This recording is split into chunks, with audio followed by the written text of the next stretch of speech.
there. Thank you for tuning in. This is Dhruti Shah, and welcome to the Resilient Entrepreneur podcast, where every month I bring to you the story of an entrepreneur who is proven to be unstoppable because they're resilient. This podcast is a culmination of my own story of resilience. As someone who taught herself early on to be mentally tough, I came to realize that success stories are great to remain motivated, but true learning happens when you fail, you stumble, you reflect, and you rise. This podcast is an attempt to bring to you, to my listeners, the situations that test your nerves, your grit, and your resilience. If you listen closely, you will hear the entrepreneurs reflect. And who knows, you may have some light bulb moments yourself.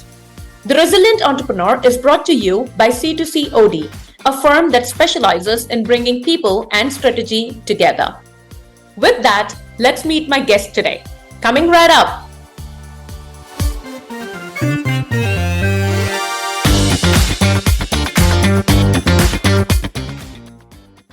Welcome back to the Resilient Entrepreneur.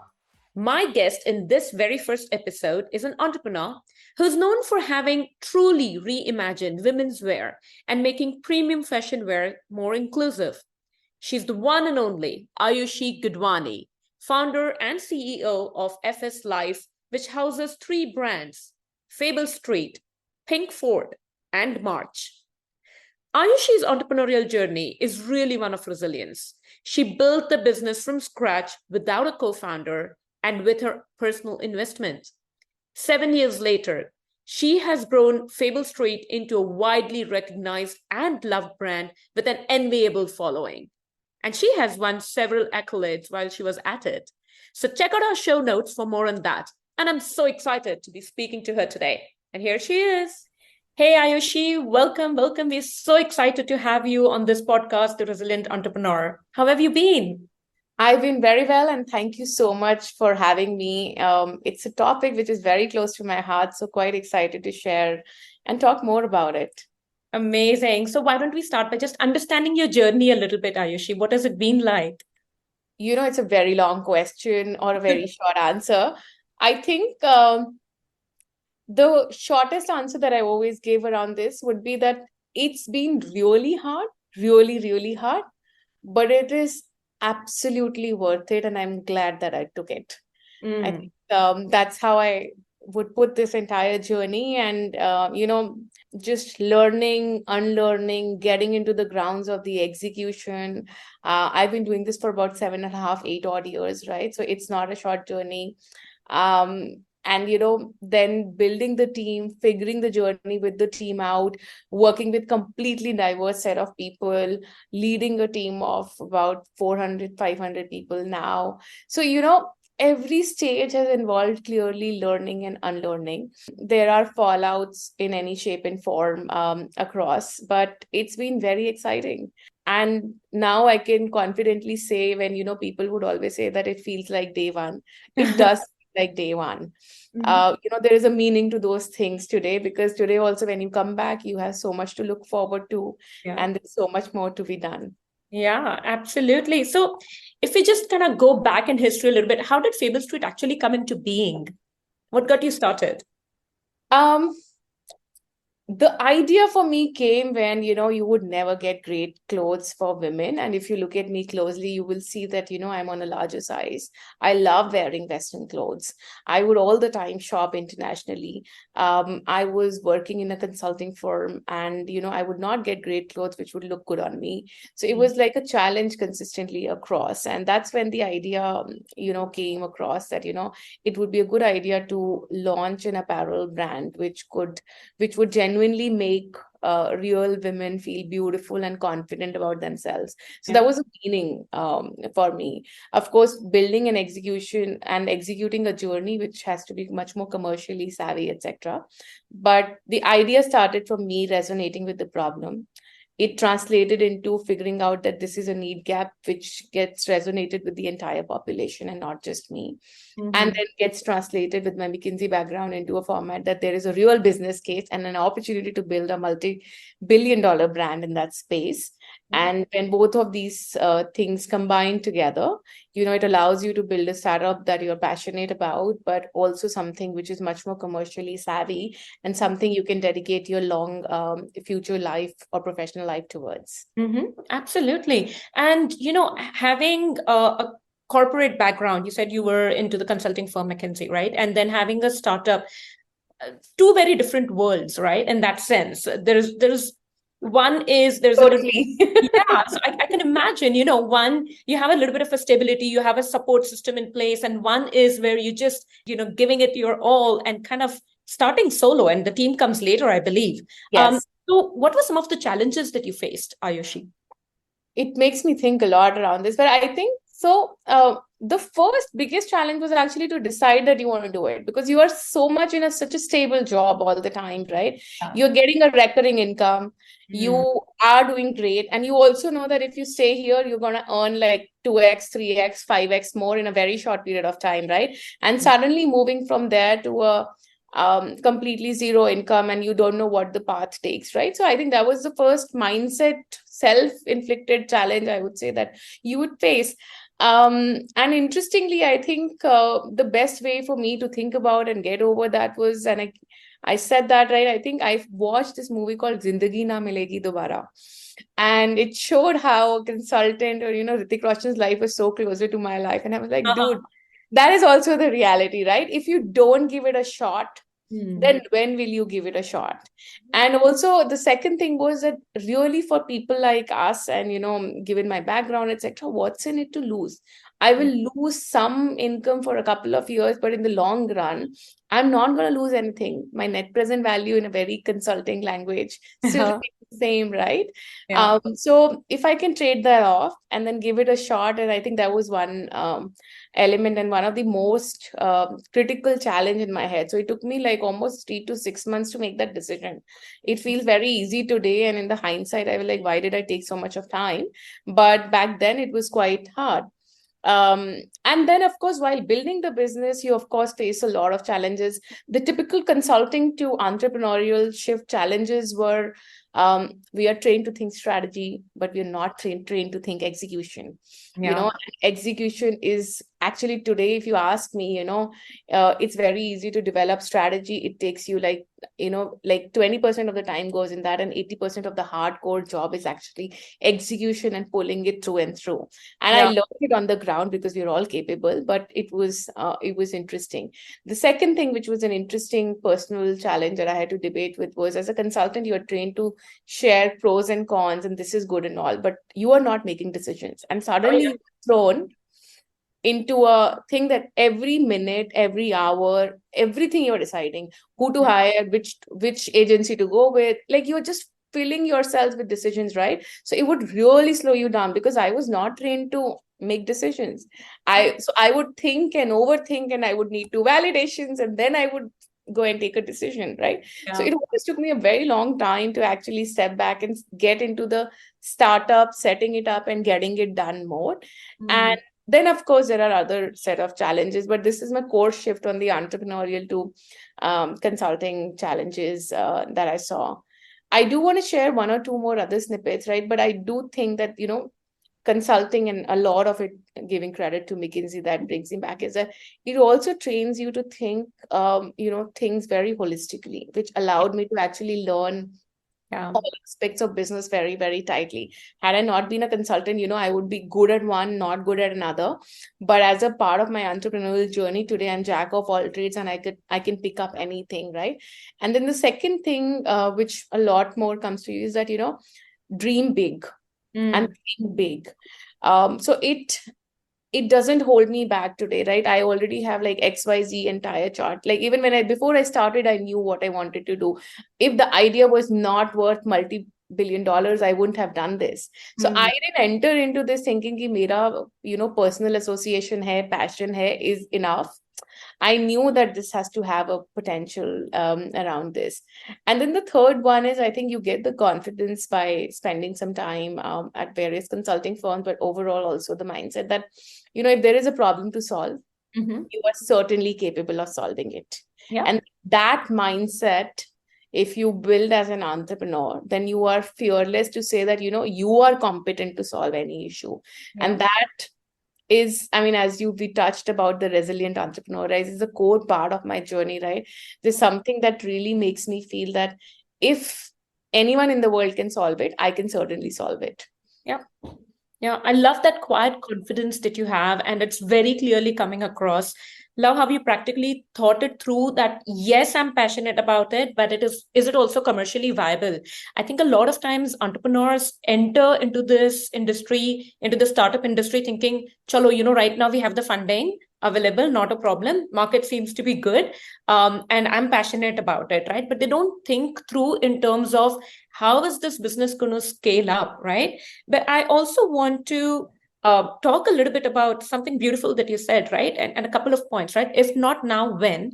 And of course, you said that what's the worst that will happen? How did you train your mind to be so, tough in that sense that you will figure it out?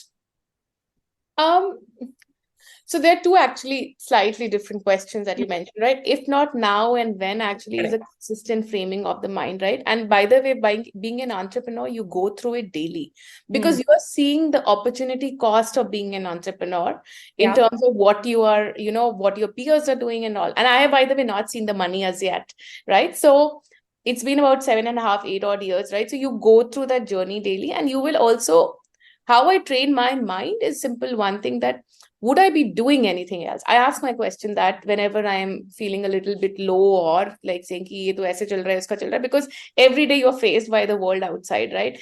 And that was the same question I asked myself when I started also, that, yeah, I agree that, but then on a day-to-day basis, if not now, then when? But if you jump into it, then do you want to go back to the other world, right? Or are you still learning? And then the answer to that was vehement no, that, I wouldn't be doing anything else. I'm happy doing what I'm doing. Then I'm like, this is my destiny and this is what I have to go. I have to stop getting influenced by what's happening to them. Everyone's have their own journey.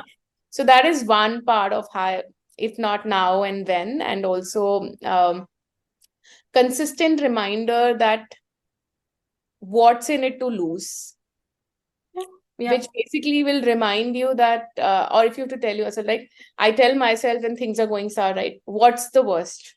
This will not work, this will shut down. I have comfort and confidence that I will get hired any day and I can go back to a great job and a great salary. And I can also ensure that my team gets great job and salary. Like, this is how I think about it even today. So it helps me go back and say that, let me not get worried about what I'm doing or what is going to be the end, and then reminds me to just stay true to the course, ki what's the right answer. But like, so thinking about the worst helps you prepare and then have a solution in your head. So those are the things, I would usually put my mind to. I don't know if I answered your question, but no, you definitely did. And even again, I'm hearing so much of self-efficacy in everything that you're saying, right? That belief, that strong belief that you have in yourself and your capabilities, that I'm going to make this work. And if God forbid, time comes when, this is not working out, I know I can go out there. I mean, I'm sure in the last 8 years, there are so many lessons that you've learned that can be applied. And I think companies would be fortunate to have someone like you. But why do that? I would rather work for me than somebody else when I'm so smart.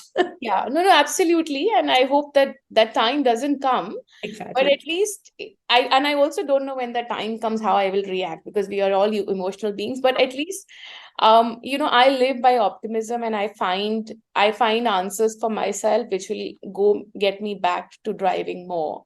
And that's my way of dealing with the day-to-day questions I would have in my head.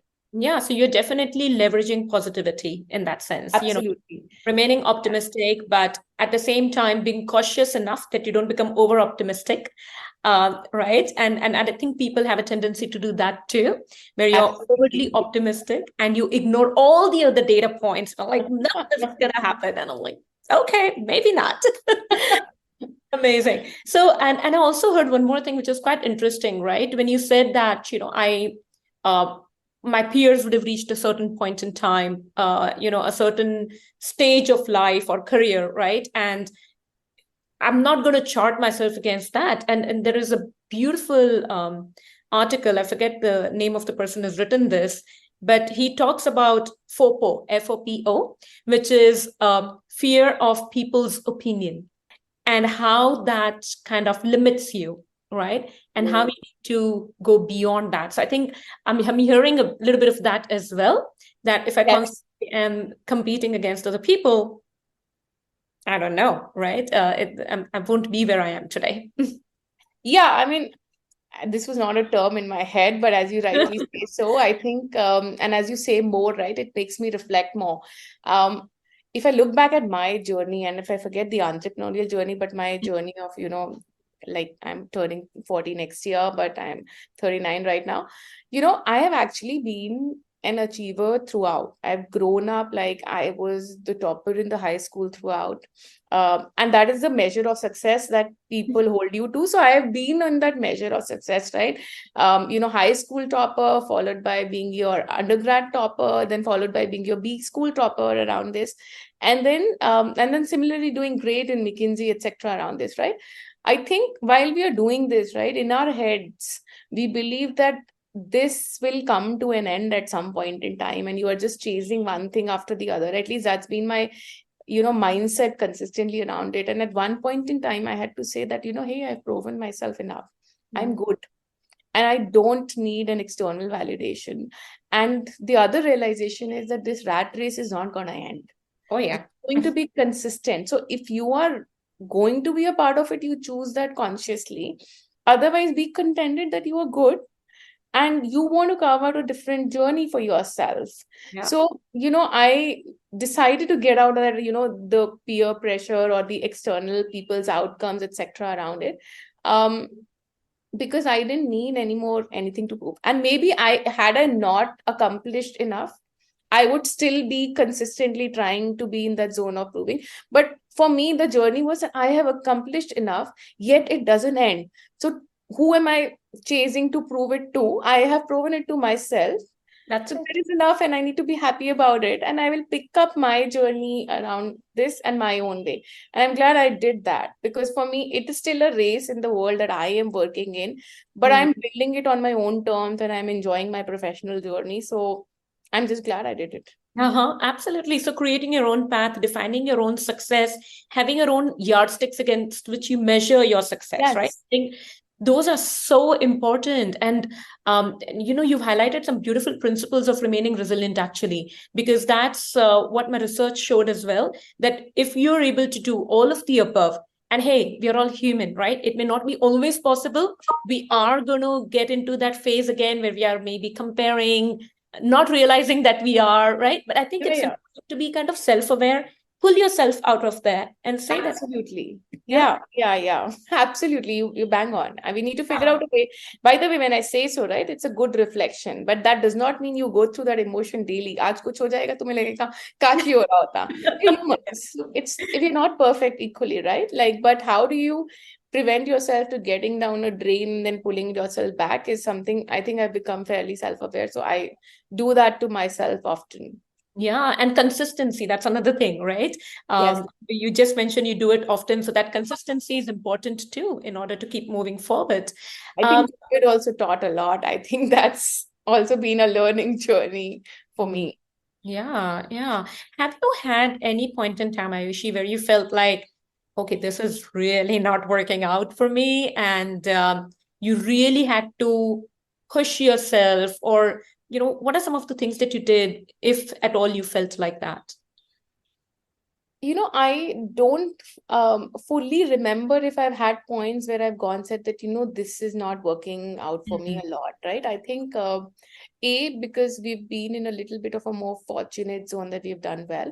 But also, if I force myself, right, I think it's a lot more to do with my mindset, Mhm. because I'm a problem solver Mm. consistently in my head, right? Like, if I force myself, for example, when COVID happened, we were actually women's workwear, and therefore technically, within any external world concept, including my investors saying कि hold back everything, अभी तो कुछ नहीं होने वाला, Mm. because when the moment work from home started, what will you do, Correct. right? So technically it should be like business band ho jayega, yeah, it has to hold off, pause, right, and then we'll figure it out. Mm. So that has been like one of the low points. The point is, but in my head I was just looking for opportunities on how to figure out an answer around it. And because my mindset was so strong around this, so I never felt that, hey, this is not working for me. We kind of did pivot. We kind of like did a lot of elements around it and we improvised on product, change it, etc. But if I forced myself to understand what my mindset was, it was because I'm an opportunity seeker. Mhm. And I'm an eternal optimist. Because of which these two things coming together, right? I found an opportunity where I could push my mind towards and I could come out of it. Mhm. So there have been, I'm sure, enough instances because in a 40-year journey, right? You can't take it will not work for me. Yeah, If yeah. everything is not on your side. But in my head, I believe that it's not been my case. Yeah, and so I love that because it's a nice framework to have if you think about it, right? So what's going on right now and what's the impact it is having on me? What am I going to do to make it work in my favor? I think if you just keep asking yourself those questions, like how do I, and you're right, things are not always in our favor. Things are going to go south. And I think we just need to have it in ourselves to kind of pull the situation together and say, okay, what do I need to do We now? do. Yeah.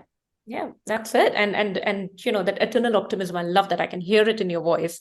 And you clearly very, very bullheaded in that sense, in the, Yeah. in achieving your goals or living up to your passion or, I sticking think to that. so. And I think so, yeah. Yeah. And also having that flexibility, because you said you pivoted when there was a need. Yes. Right? Great. Ayushi, if there is one message that you would want to give to our listeners who are aspiring entrepreneurs and established entrepreneurs, what would that be? Um, I would say think big, start small, execute fast. I think that's been the mantra and that's been the learning. I may or may not have stood by it fully, but I think that really does a good job of entrepreneurship and building something big. Absolutely. Thank you so much, Ayushi. It's been an absolute pleasure having you here on our podcast. I really appreciate the time you took out. Thank you. And I wish you all the very best. Thank you so much. Lovely chatting with you, and I hope the viewers enjoy it.